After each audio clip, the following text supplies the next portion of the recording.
दुश्मन ने हमारी मुल्क की तरफ मैली आंख से देखा, मैं उसकी आंख निकाल दूंगा। इसको अल्लाह मियाँ डॉक्टर बनाए, ये मेरी ख्वाहिश है, सीधी ख्वाहिश। बस यही पता चलते मेरे पास घूमता है, फिरता है, जिधर देखती हूँ मुझे वही नज़र आता है। उसका जब लेटर आया तो रमज़ान का ही महीना था, गालबन 27वीं रमज़ान था कि मतलब है कि अफ्तारी करने से कुछ मिनट पहले उसका लेटर उसको इत्तला मिली तो फ़ौरन जनाब वाली तैयारी पकड़ ली उसने एकदम, जैसे इसको बहुत ही बड़ा कोई इनाम मिल गया हो। बहनों के साथ उनका लाड प्यार बहुत ज़्यादा था, सबके साथ ही था, पर बहनों के साथ बहुत ज़्यादा था और उन बातों को हम बहुत ज़्यादा मिस करते हैं। अभी आखिरी दफ़ा जब आया वो तो कहता है अम्मा क्या चीज़ लाऊं आपके लिए। मैंने कहा इस दफ़ा आती हो तो मेरे लिए तरबूज लेके आना। तो हंसाया, आगे से बहुत टाका मार के हंसाया। कहते हैं अम्मी कोई फरमाइश करती तो वो मैं लाता, तरबूज क्या चीज़ है, कुछ चीज़ मांगती। मैं कहा मेरा बस दिल तरबूज कोई करता है, यही ले आना। जितने भी मतलब आर्मी में ऑब्स्टेकल होते हैं, गेमें होती हैं, बॉक्सिंग में इसने 2 दफ़ा गोल्ड मेडल हासिल किए हैं बेटे मेरे ने। ठीक, बॉक्सिंग का टॉप का खिलाड़ी था, फिर वो कोच बना है बॉक्सिंग का और अपनी यूनिट में। और उसके बाद जो और ऑब्स्टेकल होते थे, मतलब पी टेस्ट होते थे, दौड़ें होती थी, उसमें फायर के मुकाबले होते थे। इंशाल्लाह मेरा बेटा उनमें अव्वल आता था। मेरे हाथ की बिरयानी शौक से खाते थे और लास्ट को जब 2 दिन के लिए वो आए थे तो मैंने कलेजी बनाई थी उनके लिए। तो वो कहते हैं कलेजी आप बहुत ज़्यादा मज़े की बनी है और उन्होंने खाई भी माशाल्लाह बहुत है। बारात पे जब गए हम, निकाह वाला दिन था, बारिश थी, वो पार्लर में रुक गया, थोड़ी देर हो गई थी। तो पापा ने उसको गुस्सा किया कि क्यों नहीं जल्दी आ रहे हो। मुझे कहता है अम्मी अबू को मना करो, मेरी भी कुछ तैयारी है। तो अभी जब आए हैं तो बस हम निकल गए थे, वो पीछे से आए हैं, अच्छा सा तैयार होके आया है। जब मैं दूसरों के भाइयों को शहीद होता देखती थी तो मुझे भी शौक आता था कि मेरा भाई भी आर्मी में है और उन्हें भी शहादत मिले।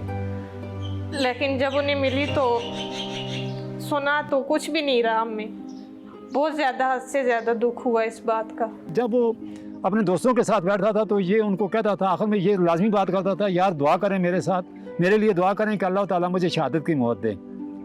तो शायद अल्लाह ताला ने उसकी दुआ सुन ली, लेकिन शहादत के लिए जगह जो मुंतखब थी वो था सियालकोट, और वो है किधर, मुजफ्फराबाद में।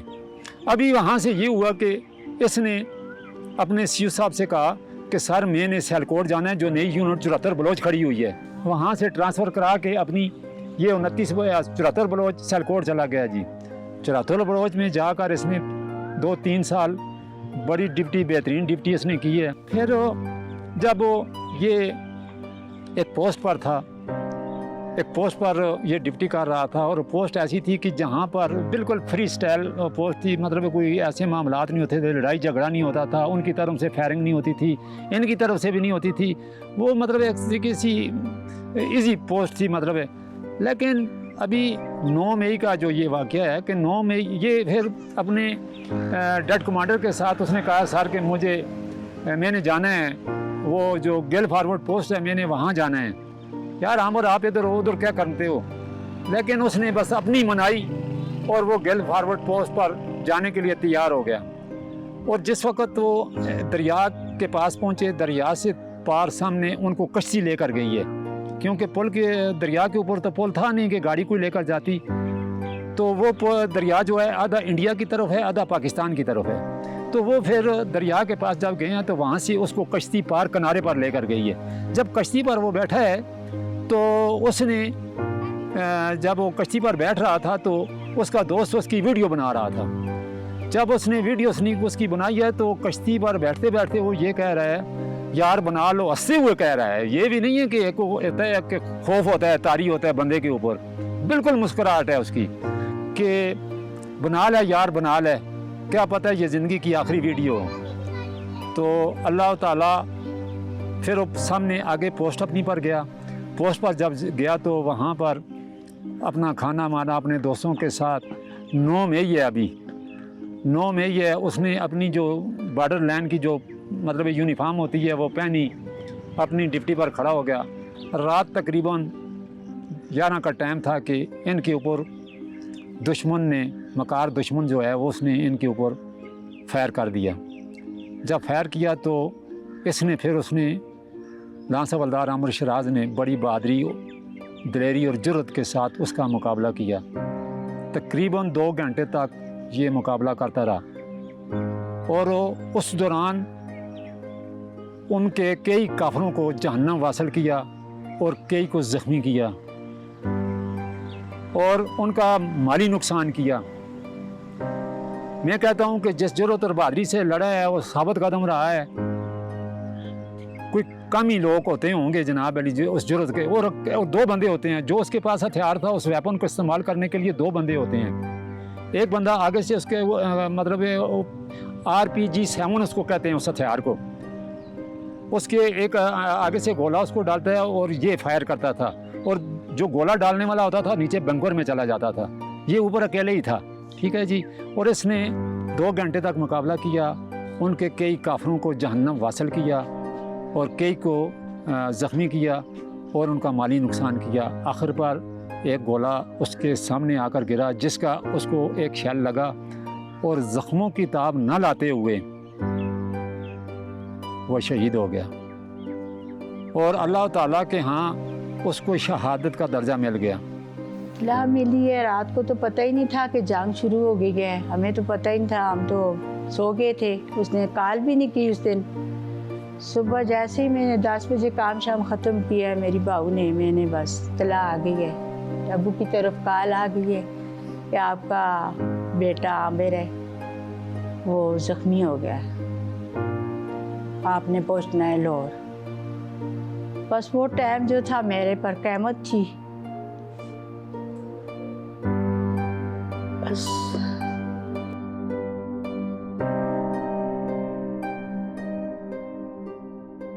कॉल आई है, बस इनकी तरफ कॉल आई है तो बस ये आए हैं घर। मेरा कज़न है साथ, वो मेरे पास है, ये मस्जिद चले गए हैं। इन्होंने अजान दी है, उधर अजान दे के, वो मेरा कज़न है, उसने मुझे आराम से बताया आपका काम ख़त्म हो गया। मैं कहा मेरा काम ख़त्म हो गया, क्या वजह है, क्यों? कहते हैं बस आमिर को थोड़ी सी लगी है, ज़्यादा नहीं लगी है, आमिर ज़ख्मी हो गया। बस फिर मुझे नहीं पता चला मेरे साथ क्या हुआ।